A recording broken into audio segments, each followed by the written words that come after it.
Variable जैसे मान लीजिए हम नॉर्मल वेरिएबल ले रहे हैं कि एक इंच ए है, एक बी है, एक सी है और एक डी है। इनका एक लॉजिक बनाना हो सिंपल तो कैसे बनाएंगे, मैं केवल आपको लॉजिक यहाँ समझा रहा हूँ। ठीक है, तो देखिए जैसे हमने यहाँ पर कंपैरिजन किया ए और बी का, तो हमने लिखा if A greater than B, condition true. जैसे ही कंडीशन ट्रू हुई, ए का कंपैरिजन सी से कीजिए, ट्रू, तो यहाँ पर आपने केस लिखा ए ग्रेटर देन सी। ओके, जैसे यहाँ पे भी कंडीशन ट्रू हो गई ए ग्रेटर देन सी, तो अभी और वेरिएबल है डी, तो ए का कंपैरिजन डी से कीजिए, तो यहाँ पर होगा ए ग्रेटर देन डी। ओके, अब कंडीशन ट्रू हो गई, आगे कोई वेरिएबल नहीं है, टेक डिसीजन हियर, आप यहीं पे डिसीजन लेना शुरू कर देंगे। यदि ट्रू है तो आप यहाँ पर ए को मैक्स बता देंगे। मैं डायरेक्ट लिख रहा हूँ, यहाँ पे प्रिंटफ स्टेटमेंट यूज़ नहीं कर रहा हूँ, केवल समझाने के पर्पज़ से। तो यहाँ पर आप डायरेक्ट ए इज़ मैक्स लिख देंगे, यानी प्रिंटफ स्टेटमेंट।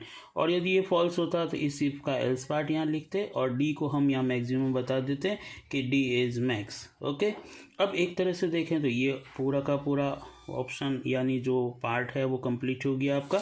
अब जंप कीजिए यहाँ पे कि ए ग्रेटर देन सी, ट्रू था तब हम यहाँ आए, मान लो फॉल्स होता तो कि ए ग्रेटर देन सी है, तो जैसे ही कंडीशन यहाँ फॉल्स हुई, इसका मतलब सी बड़ा है सी, तो सी के आगे कौन सा वेरिएबल है आप उससे कंपैरिजन कीजिए।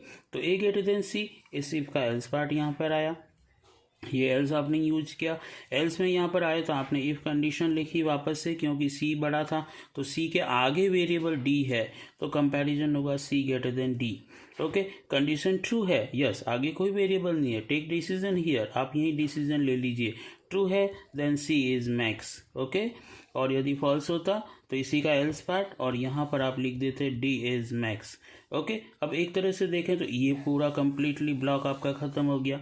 ओके, अब आप बैक जाइए वापस से, ए ग्रेटर देन बी, मान लीजिए कि ये कंडीशन ट्रू थी तब तो इस पोर्शन में आगे थे आप, यदि फॉल्स होता तो बी बड़ा होता, तो बी के आगे देखिए सी और डी है, तो इस इफ का एल्स पार्ट यहाँ पर आएगा आपका, ये एल्स पार्ट आपने यूज़ किया।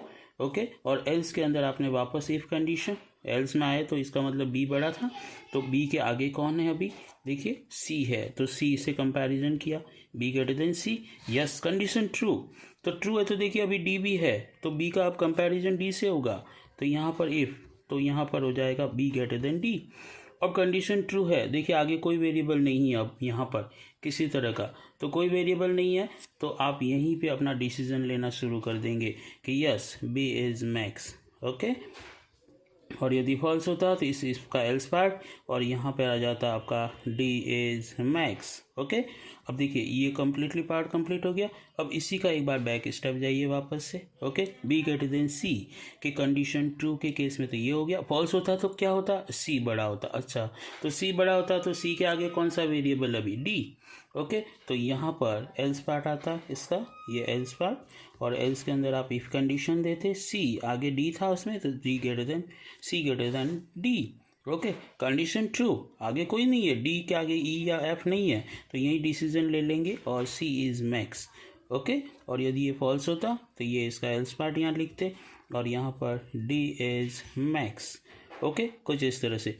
अब ये जो आपका कंप्लीट जो लॉजिक बना, ये परफेक्टली वर्क करेगा जब आप ए बी सी डी इन चारों वेरिएबल में कोई भी वैल्यू दे दीजिए, उनमें से एक बड़ी संख्या निकालने में ये आपका लॉजिक परफेक्टली वर्क करेगा और किसी तरह का कोई कन्फ्यूज़न नहीं रहेगा। बस आपको ध्यान देना है कि किस जगह पर आप है, ट्रू होने पे क्या हो रहा है, फॉल्स होने पे क्या हो रहा है। यदि ए बड़ा है बी से, ए बड़ा है सी से, ए बड़ा है डी से, लास्ट स्टेप पे पहुंचते डिसीजन ले लीजिए, फिर बैक स्टेप आइए। ये कंडीशन ट्रू थी तब ये हुआ, फॉल्स हुआ तो ये हुआ। ओके, अब फॉल्स केस में हो गए, फिर ये कम्प्लीटली ब्लॉक हो गया, तो आप ए ग्रेटर देन बी का नेगेटिव यानी कि फॉल्स के बारे में सोचेंगे कि अच्छा ट्रू था तो ये पोर्शन चला, और फॉल्स हुआ तो बी बड़ा होगा, तो बी के आगे सी भी है, डी भी है, यहाँ का आपका जो भी कोडिंग है वो कोडिंग करेंगे, और फिर कोडिंग होने के बाद वापस बैक स्टेप जाएंगे। यदि यहाँ पे बी ग्रेटर देन सी है और वो ट्रू नहीं क्योंकि फॉल्स है, तो फॉल्स होने के केस में मतलब सी बड़ा है, तो सी के एल्स पार्ट में आ जाएंगे और सी के लिए आप डी को कंपैरिजन में डालेंगे, यानी सी ग्रेटर देन डी करेंगे क्योंकि सी के आगे डी वेरिएबल भी है। ओके, अब उसके आगे कोई वेरिएबल नहीं है, देन टेक डिसीजन हियर, उसके बाद एल्स और यहाँ पे डी इज मैक्स। ओके, इस तरह से इफ एल्स जो है ये नेस्टेड इफ एल्स का रूप है एक तरह से। ओके, अब देखिए इसी को हम नेस्टेड को थोड़ा सा इजी बना के करते हैं। वो कैसे होगा देखिए। तो नेस्टेड में थोड़ी सी कॉम्प्लेक्सिटी बढ़ती है, तो उसको कैसे सॉल्व किया जाए। और एक मैंने आपको पहले वीडियो में ये भी बताया था कि एल्स इज़ ऑप्शनल, एल्स की ज़रूरत होने पे उसे यूज़ किया जाता है, अदरवाइज उसे यूज़ नहीं करते हैं। तो देखिए हम 4 वेरिएबल में से ही एक बड़ी संख्या निकालने के लिए एक सिंपल सा बहुत ही कह सकते हैं ईजी सा एक मेथड हम यूज़ कर रहे हैं, जिसमें एल्स इज़ ऑप्शनल भी आपका यूज़ आ जाएगा। ओके, और कोडिंग भी आपकी थोड़ी इजी हो जाएगी। जैसे वेरिएबल हमने यूज किए int A B C D, और एक 5वां वेरिएबल आप कोई भी यूज कर सकते हैं। मैं मैक्सिमम है इसलिए मैक्स नाम का वेरिएबल यूज कर रहा हूँ। ओके, अब देखिए आपने कोड कुछ इस तरह से लिखा, if A greater than B, कि ए बड़ा है बी से, हाँ है ट्रू। तो आपको क्या करना है, नेस्टेड में नहीं जाना है, आपको सीधा यहाँ पे ऐसे करना है कि मैक्स एक वेरिएबल है जो एम्प्टी होगा, उसमें आप ट्रू के केस में ए बड़ा है तो ए को इंसर्ट कर देंगे। ओके, और यदि फॉल्स होता है तो यहीं पे आप डिसीजन ले लेंगे एल्स पार्ट, और मैक्स के अंदर आप बी वेरिएबल की वैल्यू जो होगी वो यहाँ स्टोर करवा देंगे। ओके, कुल मिला के हुआ ये कि इस जगह पर हम जब मैक्स को लेंगे या मैक्स से कहेंगे कि तुम्हारे पास कौन सी वैल्यू है, तो ए और बी में से एक बड़ी वैल्यू इनके पास होगी, क्योंकि मैंने आपको ये पहले से समझा चुका हूँ कि इफ़ और एल्स में दोनों में से कोई एक ब्लॉक एग्जीक्यूट होगा, और यहाँ आने पर आपको वो एक ब्लॉक के अंदर जो भी आपका एग्जीक्यूशन हुआ है वो मिलेगा। यानी कंडीशन ट्रू होने पे ये वाला पार्ट एग्जीक्यूट होगा और सीधा कंट्रोल यहाँ ट्रांसफ़र हो जाएगा, और कंडीशन फॉल्स होने पर एल्स पार्ट एग्जीक्यूट होगा और मैक्स के अंदर बी की वैल्यू आके यहाँ पर आ जाएगा। तो अब जो नेक्स्ट सी और डी का जो कंपैरिजन हमें करना है कि भाई क्या ये बड़े हैं ए बी से या छोटे हैं, तो हमें क्या करना है, यहाँ पर डायरेक्ट हम एक इफ कंडीशनल टूल वापस यूज़ करेंगे और सी का कंपैरिजन मैक्स से करेंगे, क्योंकि मैक्स के पास ए और बी में से एक बड़ी संख्या है।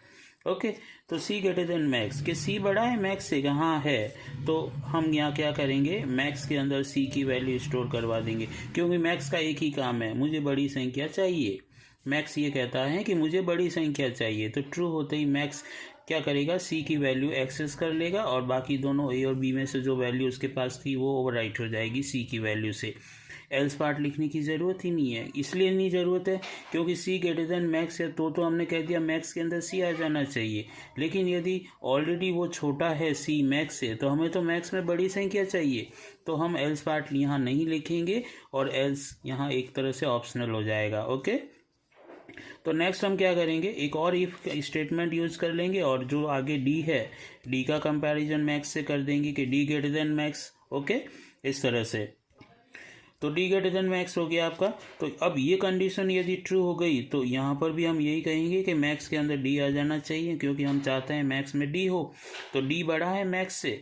ओके, तो मैक्स की वैल्यू जो भी होगी ओवरराइट हो जाएगी डी से और इसमें एक बड़ी संख्या मिल जाएगी। और यदि डी ऑलरेडी छोटा है तो एल्स लिखने की ज़रूरत नहीं है, क्योंकि हमें कोई छोटी वैल्यू नहीं चाहिए वहाँ पे। ओके, तो अब फाइनली कोई नहीं बचा, ए बी सी डी चारों का कंपैरिजन हो गया। देखिए एक एक करके, यहाँ इफ का एल्स पार्ट लिखा ही नहीं, ज़रूरत ही नहीं थी हमें, यहाँ इफ का एल्स पार्ट हमने लिखा ही नहीं, ज़रूरत ही नहीं थी। सो इस तरह से एल्स आपका ऑप्शनल बन गया। ओके, और फाइनली आपको करना क्या है, प्रिंटफ स्टेटमेंट यूज़ किया और यहाँ पे लिख दीजिए मैक्सिमम नंबर, यानी बड़ी संख्या कौन सी है, कि मैक्सिमम एज इंटीजर है इसलिए %d यूज़ किया और आप मैक्स को प्रिंट करवा देंगे। ओके, इस तरह से देन जो भी प्रोग्राम टर्मिनेशन होता है गेट्स वगैरह आप कर लेंगे। अब सपोज कीजिए इसी के अंदर हम इसका ट्रेसिंग करते हैं कि ए में मान लो 10 होता, बी में मान लो 20 होता, सी में मान लीजिए 5 होता और डी में मान लीजिए 50 होता, तो बड़ी संख्या कैसे निकलती। तो देखिए बहुत सिंपल सा, जैसे हम यहाँ पे ये मान के चलते हैं कि मैक्स एम्प्टी है, कुछ भी नहीं है इसमें। ओके, ए ग्रेटर देन ए में 10 और बी में 20, तो कंपैरिजन हुआ ए ग्रेटर देन बी। ओके, तो कंपैरिजन हुआ 10 ग्रेटर देन 20, कंडीशन क्या हुई, फॉल्स। जैसी कंडीशन फॉल्स हुई ये false statement. Okay, max assign B, तो मैक्स के अंदर बी की वैल्यू यानी 20 आपकी स्टोर हो जाएगी। ओके, कंट्रोल यहाँ था, कंट्रोल यहाँ आएगा, टॉप टू बॉटम चलता है हमेशा प्रोग्राम। जैसे यहाँ आया if C greater than max, तो सी में वैल्यू क्या है 5। ओके, तो कंपैरिजन हुआ 5 ग्रेटर दैन 20, स्टोर 20 है, देखिए मैक्स में।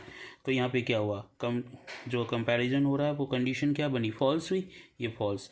जैसे हमने सीखा है अभी तक कि पहली स्टेटमेंट ट्रू मानी जाती है और रिमेनिंग स्टेटमेंट फॉल्स मानी जाती है। तो जैसे यहाँ पर ये कंडीशन फॉल्स हुई तो फॉल्स होते ही जंप करेगा यहाँ पर, और जैसे ही जंप करेगा एक इफ स्टेटमेंट मिलेगी।